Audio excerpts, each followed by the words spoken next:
নামাজ না পড়ায় সবচেয়ে বেশি জাহান্নামে নেয় না, রোজা না রাখায় সবচেয়ে বেশি জাহান্নামে নেয় না, ওয়াজ মাহফিলে না আসায় সবচেয়ে বেশি জাহান্নামে নেয় না, দান সাদেকা না করায় সবচেয়ে বেশি জাহান্নামে নেয় না, কোরআন তেলাওয়াত না করায় সবচেয়ে বেশি জাহান্নামে নেয় না। তাহলে কিসে সবচেয়ে বেশি জাহান্নামে নেয় মানুষকে?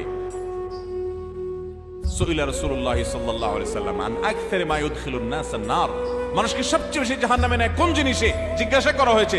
নবীজি বলেছেন দুই জিনিসে, আল ফামু ওয়াল ফারাজ, মানুষের জিহ্বা, মুখ এবং লজ্জাস্থান, এই দুইটা অঙ্গ মানুষকে সবচেয়ে বেশি জাহান্নামে নিয়ে যায়। সবচেয়ে বেশি জাহান্নামে নিবে এই দুইটা অঙ্গ। নামাজ পড়ে, দাঁড়িয়েও আছে, কিন্তু ফেসবুকে তলে তলে জেনা করে, চ্যাট করে, এটা তো জেনা। মানে সে কারোর প্রতি আসক্ত, হারাম রিলেশন হয়ে গেছে, এটা মহামারীর আকার ধারণ করে। সবচেয়ে বেশি মানুষ জাহান্নামে যাবে এই পাপের কারণে, অপরাধের কারণে।